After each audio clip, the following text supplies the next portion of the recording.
we're looking at your brand, and we're going to get back to this big question of why. And I know that the whole way through this whole video series, there's a lot of questions about why.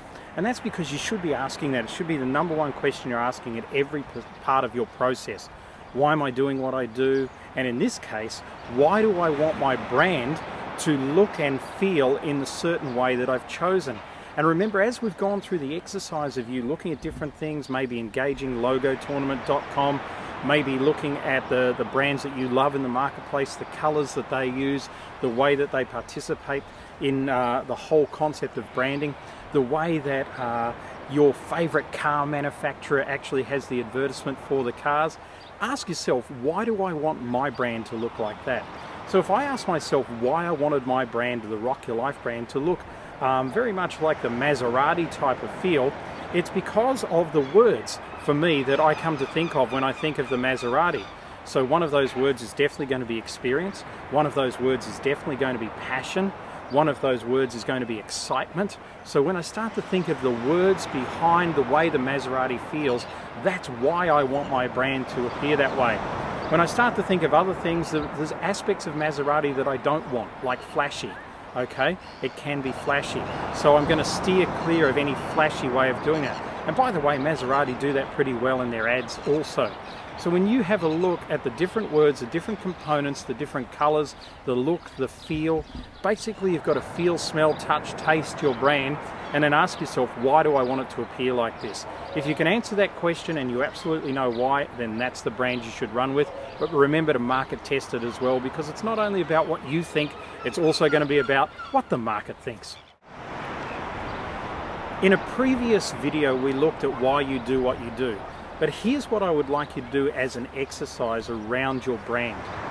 Literally sit down and write, almost like an essay. Make sure it's one page. In fact, the way to do this is to actually start writing and to get out of thinking about what you're writing and just write. In other words, don't let that pen leave the paper. Just continue to write. Sometimes when we do this exercise, it's an exercise in creative writing. And that exercise is where you could set a time limit, maybe put on your favorite song. Nothing with words in it though, because that'll get those words into your head. Your favorite piece of music, 3, 4, 5 minutes long, nothing longer than about 5 minutes. And literally write about your brand, but write about your brand in terms of why your brand has this look, this feel, this appeal, why it's going to appeal to the marketplace in certain ways, why it's going to attract strategic alliances, customers, great staff, other people that want to work with you, people that want to partner with you, and just spend 3 to 4 to 5 minutes listening, writing. As I said, at first you're going to be thinking the natural things like, oh, people want to deal with my brand because they like the colors because they're blue and green. And then you're going to be thinking people want to deal with my brand because they really like the fact that our technology is some of the best in the marketplace. But you're going to forget those things after about a minute in, and you're going to get into this really interesting flow that really comes from the back of the brain and is going to come down onto paper. And when you look at it, you may not even remember what you've written afterwards. But what's going to go in there is there's going to be some very profound words, there's going to be some very profound statements, and there's going to be some very profound ideas that are actually going to encompass your whole brand look and feel. So to polish it off, that's a pretty cool exercise. I'd suggest you go and do that now before you even move on. Well, we're back, and hopefully you've done that exercise where you've written out all the things in that 5-minute block. And if you haven't, you definitely should go and do that now before listening on. Because out of that exercise will have come some keywords and some key components that you can really integrate into your brand. But here's the next level of that. The next level of that is, and I'm going to give you a personal story so you get it, is that what can you do that's even bigger than that game? What can you do to take the game of your brand from where you're thinking now to a level entirely above? I remember in 2007 I finished a course on the Gold Coast of Australia, and it was a Sunday night, and I think I was flying home late Monday or early Tuesday. Now Monday morning I got up and I went for a walk along the beach, and it was a beautiful day, not unlike today in fact, and the beach is not unlike this beach, although we're not on the Gold Coast.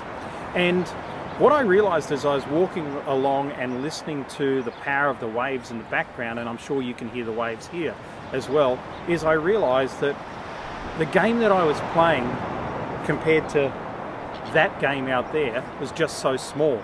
It was like I'd poured a bath or a basin of water for my life, yet what I really could do was be an ocean.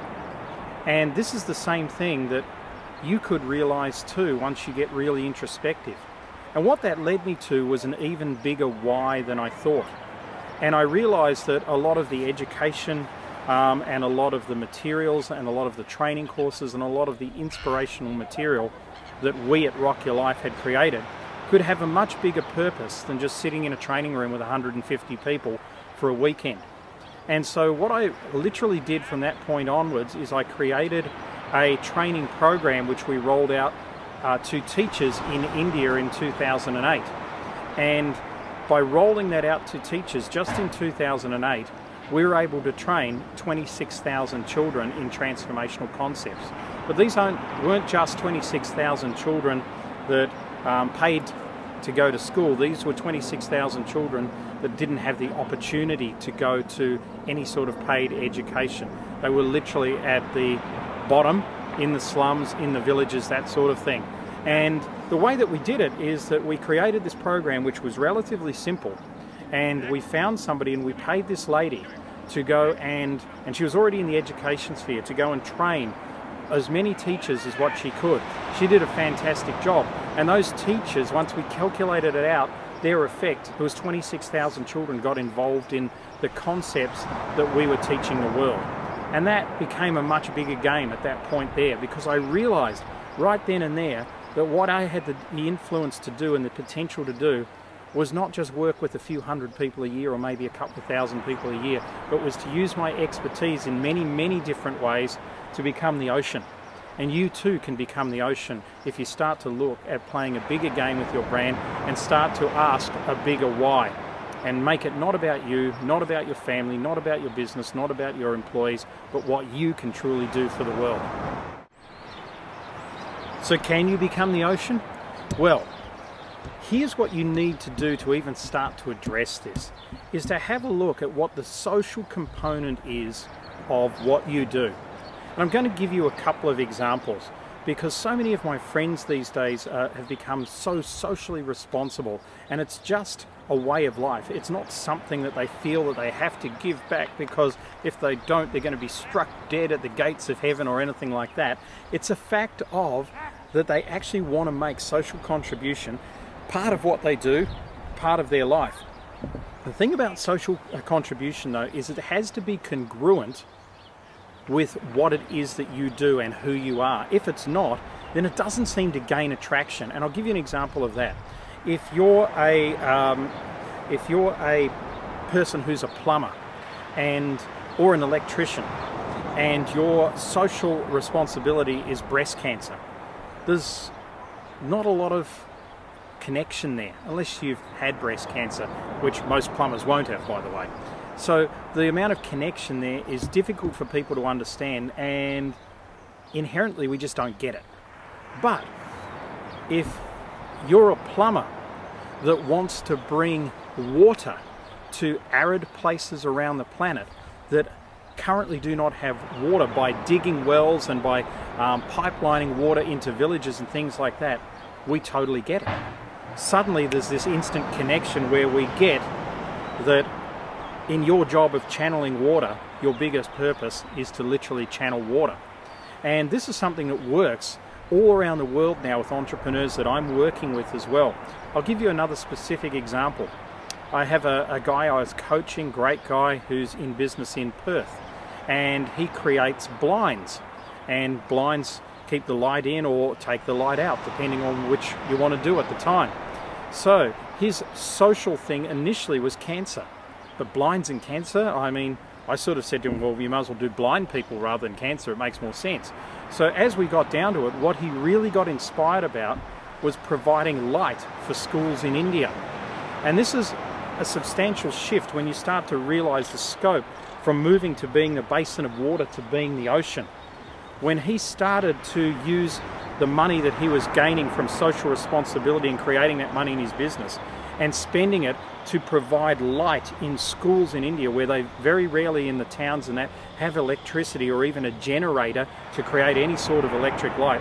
When he was doing that, he realized, after we did some maths on this, that this was nothing small that he was doing. In fact, we did a quick calculation, and based on the average lifespan of the lights that he put in and the number of schools that he could put it in, he was actually going to provide light for over 1 million children, so that they would not have sight deficiency, so they would be able to study and learn and do it in absolute comfort, instead of what they do now, which is literally in the dark. And when it's the monsoon season there, you see them up to the books like that in the classrooms. That wasn't going to happen. 1 million children, just by getting it congruent. And by the way, I've said this at another place in this program, his business literally doubled revenue in the 12 months after he got that purpose. So when you start to think about your own ability to contribute socially to whatever it is that you love, whatever's congruent, the environment, its people, or its animals, you will truly shift your business and you'll shift your own state of mind.